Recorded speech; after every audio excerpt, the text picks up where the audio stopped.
Well, Razorback fans, I think the newness of the win over Tennessee has lost its luster a little bit because now you got to focus on getting better. So, how can the Razorbacks get better during this bye week?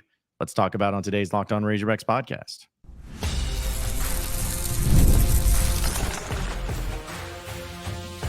You are Locked On Razorbacks, your daily podcast on the Arkansas Razorbacks, part of the Locked On Podcast Network, your team every day.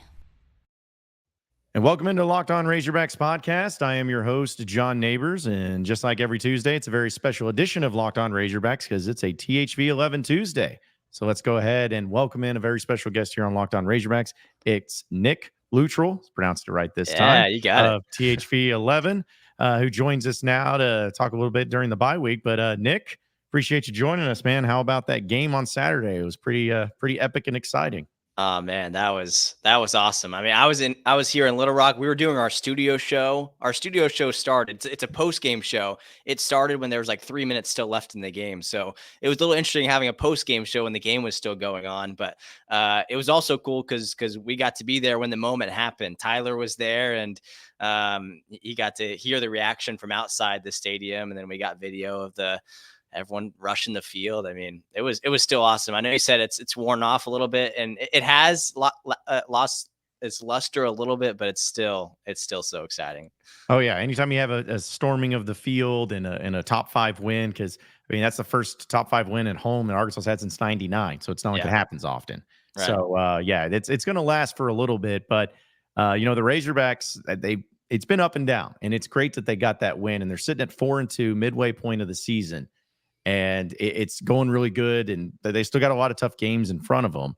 So the discussion I wanted to have is looking at the side of, okay, that was a great win, but there's still some things that need to be worked on. So during the bye week and getting ready for a tough LSU team that's coming to Fayetteville next Saturday, what are some of the things that you feel like the Razorbacks need to work on the most right now? Well, I think the first one, you always talk about this during the bye week, is getting guys healthy. And obviously that starts with QB1, Taylen Green.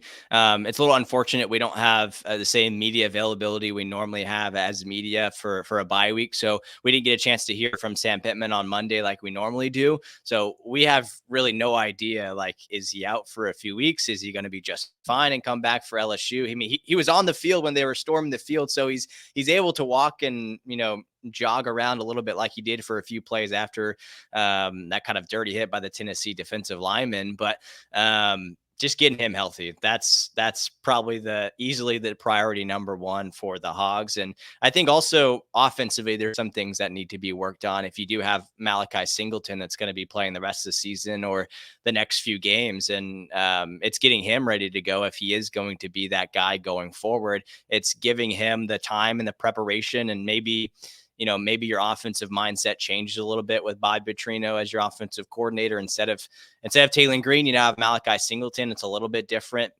People say Malachi can pass better. Maybe at times he can, I think. But I think the scheme changes a little bit. So it's getting healthy. It's getting the offense ready to go. Again, it comes down to the offense because that's what probably needs to be focused on the most during the bye week. I don't think anyone's concerned with the defense right now and Travis Williams because he has that squad ready to go no matter who they play. I'm sure he'll have them ready to go against LSU. But getting Taylen Green healthy, getting the offense kind of back on its rhythm, figuring out how can you punch it in the red zone. Like they had a lot of good offensive possessions against Tennessee. They probably should have put up 30 or maybe even 40 points if they would have converted in the red zone or on their side of the field, but they didn't. So to me, it comes down offensively and healing up. Yeah, to me, that's the biggest thing about offense. I don't know what set way you can just say, okay, we're going to work on this in practice, but it's about not squandering opportunities because let's be honest. I mean, Arkansas won the game, so that's all that matters in the end. But if they had lost that game, everybody was going to be pointing to that first half and thinking about times they were in Tennessee territory 4 times and got 3 points out of it. Yeah. And that I don't know if you're going to be able to get bailed out by the defense that often. So they got to find a way to do that. And that's really what it comes down to is that part. But then on the other side of it, when I look into the second half and I see that the game winning touchdown drive, essentially you hadn't scored many points in the game, but you were able to get a game winning touchdown drive out of a redshirt freshman backup quarterback and a lot of it being done by a true freshman in Braylon Russell. So I'm kind of hoping for Arkansas's sake that that's able to give a lot of confidence to them to where they can at least start finishing off the drives, because the offense was there. I mean, Taylen Green was passing wise, it was one of his best games that he had. Yeah. Completed 70% of his passes and everything. Right. But it's a matter of when you have the opportunities to punch it in or to get that first down on 4th and short, they got to find ways to do that, or else I don't think they're going to be as lucky as they were in cases in Tennessee. Yeah, definitely. And you mentioned Braylon Russell. I mean, he's a guy who, I don't know, coming into the year, he was like 4th string running back, maybe, because you had DeBinion in there, you had Hill, and of course Jaquindon Jackson. So you weren't really sure how long Braylon Russell or how much Braylon Russell was going to play and contribute to the Razorbacks team. Now, after that win over Tennessee, and he didn't score the game-winning touchdown, but he's the one who got them into that position to have Malachi Singleton rush it in and win the ball game for the Hogs. I'd be confident if I was a Hog fan, and we knew the running back room was going to be good this year, and so Braylon Russell looks to be the part so far. I mean, it's still early, but you like what you saw out of him, right? Yeah, you have to like what you see out of him. And it's going to be interesting to see how much more play that he gets as the rest of the season goes on. And we'll talk a little bit more about other players that have impressed us from the beginning of the season to now. So stay with us here on the Locked On Razorbacks podcast. All right, folks, I got to tell you about our friends over at Roy. It's the Roy Player of the Week, and the Roy app lets you directly support your favorite athletes, unlike collectives where you make a donation to a general fund. Roy helps you choose the specific athlete that you want to support.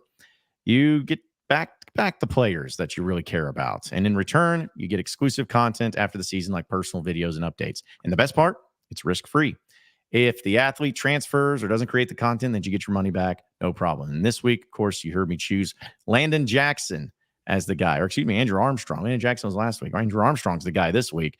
That guy's been killing it really all season long and had a great game. Got to get him in the end zone, though. He's got to get that touchdown. So I just contributed $100 to his campaign on Roy, and I want you to join me by making a payment as little as $10. With enough of us to contribute, it's not about the dollars, it's about the message that we send to Andrew Armstrong together.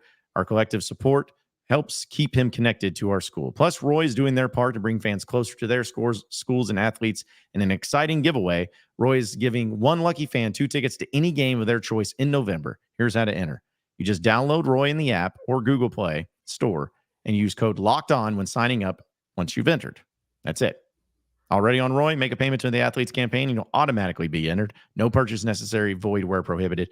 Join Roy.com today for official rules. Download Roy and try it out. There's no subscription, no recurring fees. And for as little $10, you can get in the NIL game. Roy, support the players and change the game. Continuing on our discussion here on the Locked On Razorbacks podcast, as it's a THV11 Tuesday with Nick Luttrell of the THV11 Sports Department there. And Nick, I'm looking at Braylon Russell. We just talked about him and how impressive he was in this past game, and it looks like he's developed and started to get a lot more run with this team. But looking at some other players, offensively, defensively, something like that, who are some players that may have stood out to you where at the beginning of the season you were either unsure, you were either not really, maybe didn't even know who really they were or anything like that, to now where you've been really impressed by the way that they've been able to play through the first 6 games? John, the first guy that comes to mind is Deniko Slaughter. I think it's been more of a roller coaster as far as like how good I thought he was going to be, because he started out the year well. I don't even know. He probably had a great game against UAPB. I have no idea. I feel like he played well against Oklahoma State. He really wasn't, like, no one really talked about him. And then that UAB game happened and everyone was like, we got to get this guy out of here. And then he turned it around. He turned it around after that. So give him a lot of credit. Played really well in the Auburn game, played good against A&M, and then led the team in tackles in the big win against Tennessee. So Slaughter, again, a guy who transferred from the Volunteers last year and now with the Razorbacks. It's been fun to see him kind of do his thing. He's been balling out. I mean, that all of that defense has, but he's really impressed me in the past few weeks. Yeah, I was thinking about him and a guy like Steven Dix too, like the linebacker. I felt like last year when you lost all your linebackers, essentially, and a lot of them are still playing college football, is a little worrisome to me because you felt like you knew the defensive line, you felt like you knew the defensive secondary, But the linebackers, it's like, well, you got this former 5-star Xavier Sorey from Georgia coming in. Mhm. And you got Brad Spence, and you have a bunch of guys that you never even heard of. Yeah. And I remember hearing coaches talk about in the fall camp about how deep they were at linebacker and how it was one of the most talented groups. I was like, I don't know what y'all are thinking. And he's like, there's no way that it is. But they have really stepped up as a collective unit. But I really like a guy like Steven Dix. I never even thought about him, didn't even cross my mind. I don't even know if I uttered his name in the entire fall camp. And to see that, where I don't feel like there's good players on the defense, there really is. But I don't feel like there's just like, oh, well, you have this big time NFL player and this big time NFL player, and that's what makes the defense good. It's just they play really well together as a collective unit, which is why I feel like they're having the success in the SEC right now. Yeah, absolutely. I mean, again, give credit to Travis Williams, and everyone talks about Travis Williams. Marcus Woodson is also the co-defensive coordinator. So I think there is some kind of hierarchy there because everyone talks about T. Will, but got to give credit to Woodson as well. I mean, that defense is playing so good. I mean, I take Arkansas's defense against just about anybody in the country after what they did against Tennessee. I have a second answer to your question, if that's okay, because this is a player that nobody, well, some people talk about, but not as often as they should. And it's Devin Bale. I mean, the punter. I feel like you got to give him some love. I don't have the stats in front of me, but he's a guy when I think about who, obviously people don't even talk about him now because it's the punter, but people weren't talking about him in the preseason. Wasn't it? I can't remember off the top of my head. Fletcher was it? That was the guy who transferred out, and he's supposed to be the kind of the go-to guy. And then now Devin Bale has came into that role, and obviously he had the fake punt against Texas A&M, and that was really exciting. But he had a couple really crucial punts in the Tennessee game that I don't feel like people were talking about that people should be talking about. I mean, he's playing really well right now. Hey, well, forget about the punts. What about the great acting job that he had on the that running into the? That might be his best play of all. I mean, that was big. He was fired up after that one too. Yeah. Well, I was thinking because punters, they don't have a lot of time in a lot of cases to get fired up over things. You know, like I mean, I guess if you get like a punt that goes out of bounds right there at the 1-yard line or something, you get fired up. But or if you have a fake, you run it like he did against Texas A&M, that's cool. But yeah, when you sell it like that and you get a first down for the team, because it wasn't like it was a called play or anything. Like you made that happen. You're the one that faked it and made the great acting job happen. So, but no, that's a great one too, because I feel like Arkansas special teams in a lot of cases gets overly criticized, and then not to say that's perfect, but the situation with Kyle Ramsey and what's going on with him, and I guess you may have to go to the backup kicker with Shipley because he's might be injured. I don't know, but the special teams I think needs to get a little bit more love too, and the job that he's done. And another player that I wanted to throw in, and maybe more so from the offensive side, and because again, there's been some really good players from that, but a guy that it's not surprising, so I don't want to say it that way, but Andrew Armstrong is just about as constant as anything. He was a guy that last year was good, but the passing game wasn't very good at all. Like the offense wasn't good at all. So you really didn't know how good he could be. You saw him in some cases, and he transferred from Texas A&M Commerce, small school. A lot of people thought like, hey, his wide receiver coach left. Kenny Guyton was out of there, and then you have a new coach come in, and then he could have had options after a 4-8 season. He could have gone elsewhere, but he stuck with Arkansas. And here he is, like just dominating and being about as constant and consistent as possible. You need to get in the end zone. It's crazy. He's going to be like 1,000-yard receiver and not have a touchdown. So hopefully he can find a way to get in the end zone. But to me, it's kind of not necessarily a surprise, but it's more of just like a really good confirmation that this guy is actually really, really good. And if you look at his numbers, people forget that he didn't even play in the UAPB game. So it's like he could have had even better numbers than what he got right now, but he's been a great player for Arkansas. Yeah, he's been Taylen Green's go-to guy. I think a lot of people were talking about in preseason who was going to be that guy that Taylen went to. I think a lot of people, I mean, they were talking about Armstrong. They're talking about Satania. Satania probably more than anybody was talked about in the preseason just because of the pure speed that he has, and maybe Taylen or maybe Isaiah Satania has that.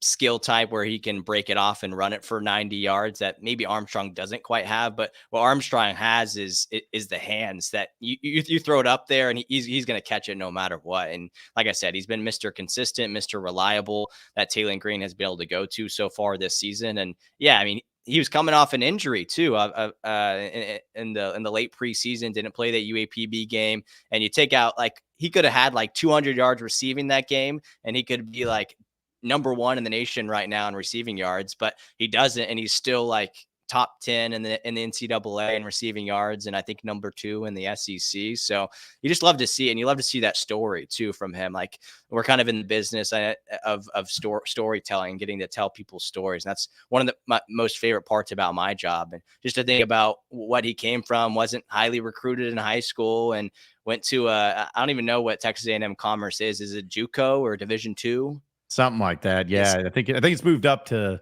was Division II, and I think now it's maybe FCS. So. Yeah. I mean, you think about that, and now he's playing SEC football, and so it's really cool to see.